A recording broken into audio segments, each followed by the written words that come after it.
Hello and welcome to Teachings in Education, Strategies for Culturally Responsive Teaching. How can teachers create a more inclusive environment? First off, teachers should get to know their students. This means knowing more about them than their academic strengths and weaknesses, but getting to know them on a personal level. Next, have high academic expectations for all students. Too often, teachers for some reason believe that ESL students aren't capable of learning because of their language barrier.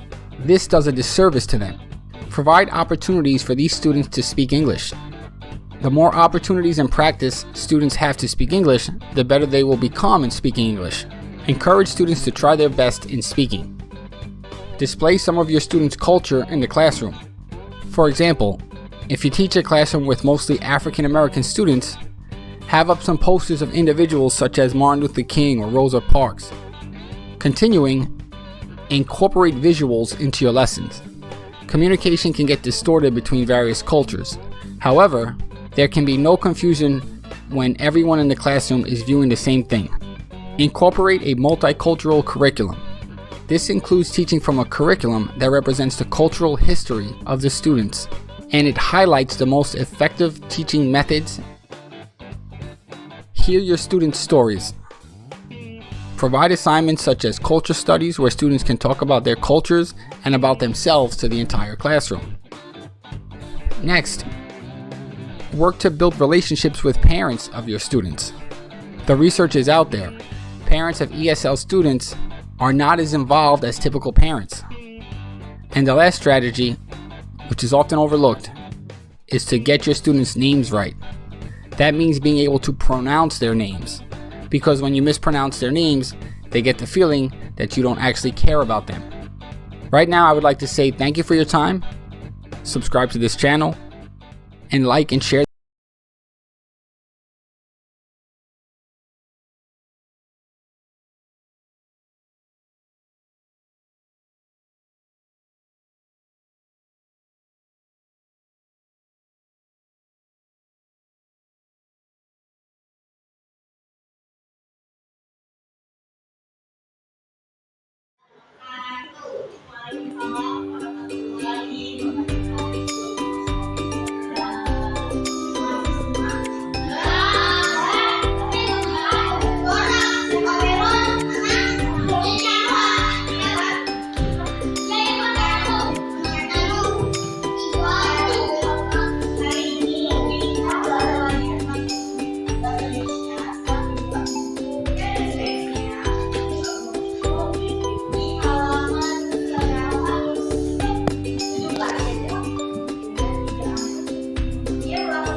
Jadi sebaliknya selanjutnya apa?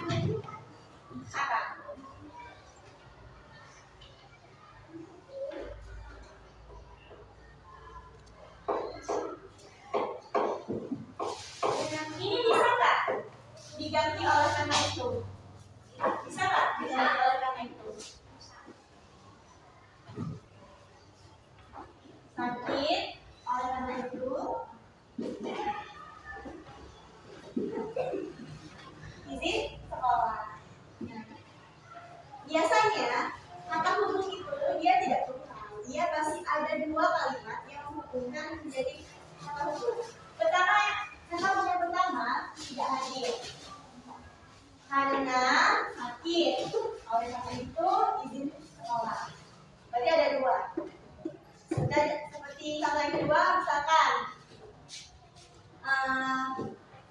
banyak orang membuang sampah sembarangan. Akibatnya terjadinya banjir. Biasanya kalimat pertama itu adalah penyebab, yang kedua akibatnya alasannya.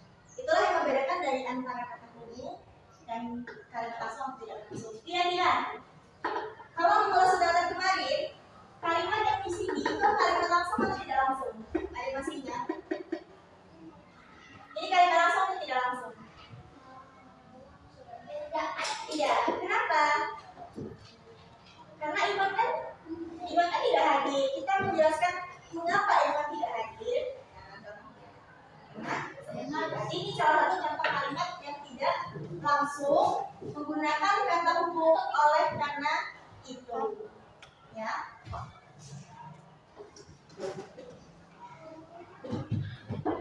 Iya. Isinya mana sih? Tadi. Iya ya. Menjelaskan gambar yang pertama itu apa? Ya, bisa nggak kita gambarin itu tentang apa? Halaman 117. Ya, 118. Halaman 118. Di situ pada gambar ke satu itu kita buatkan hasil. Kira-kira kalau menjelaskannya itu seperti apa? Gambar apa? Tentang apa? Yang nomor 1 jelas.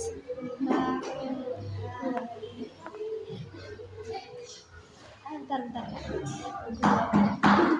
Ayah dan ibu menggendong bayi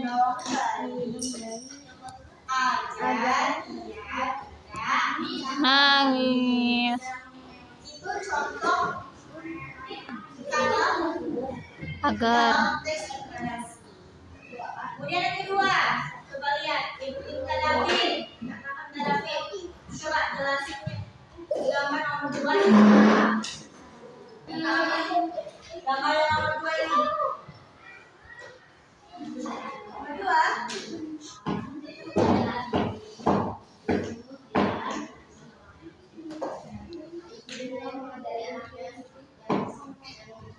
Ayah dan ibu mengajak anaknya bermain sehingga ia itu lagi apa? Sedih atau lagi ketawa? Tawa. Berarti di situ sebab dia tertawa karena dia sedang diajak main oleh orang tuanya. Ayah dan ibu sedang diajak main sehingga dia tertawa. Tahunya apa? Sehingga, ya. Terus yang ketiga, gambar yang ketiga apa itu kita? Siapa? Padanya tentang anak baru. Kayak ini, tabel ini. Ya. Coba kuati. Biar teman-teman yang lain dengerin ya.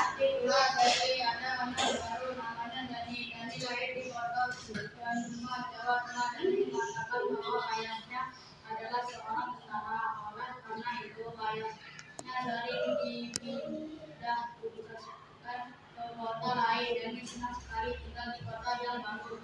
Di rumah dan di sekolah ia memiliki banyak teman, namun ia juga kadang menimbulkan kota kaliannya.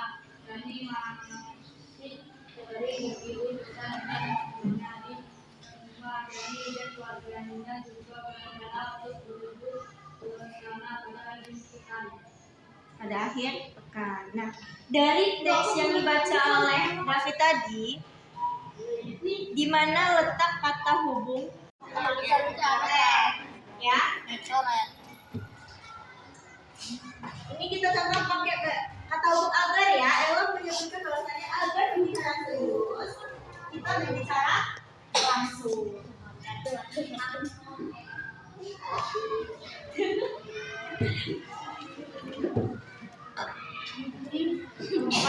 Habis makan cara langsung. Kemudian yang ketiga, coba menggunakan kata hubung sehingga. Ada yang bisa contoh, David? Ada David. Ryan. Gimana?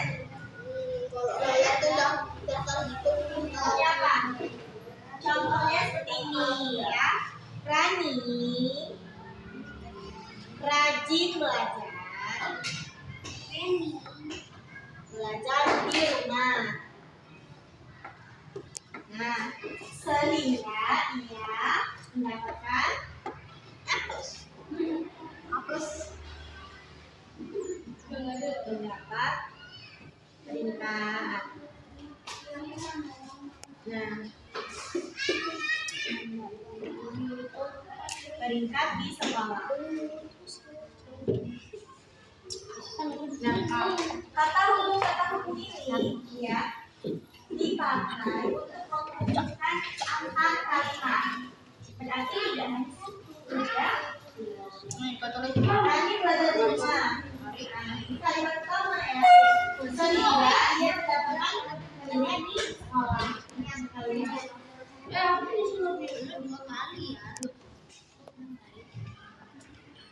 Astika segera menyikat giginya. Setelah itu ia mencuci tangan dan kaki sebelum tidur. Nah, kata hubung di kalimat itu yang mana? Ya, coba. Kata hubung yang ada di kalimat itu yang mana? Yang menunjukkan bahwa di situ ada kata hubung. Yang mana? Bacaan.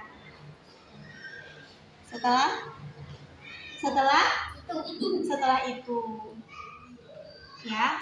Itu semuanya kan sudah dilihat di tabelnya. Sudah banyak.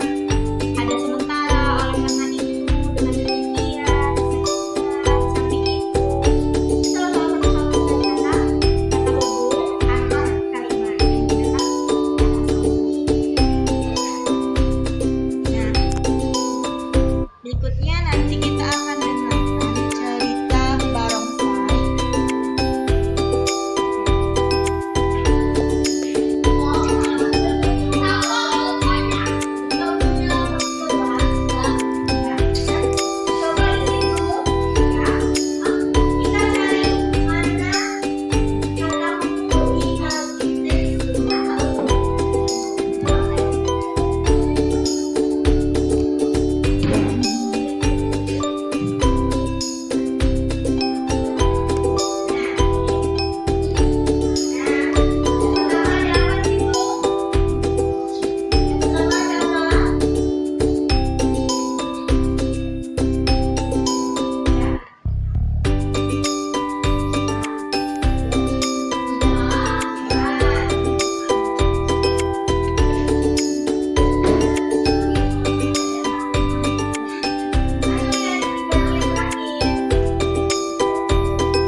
Coba lihat.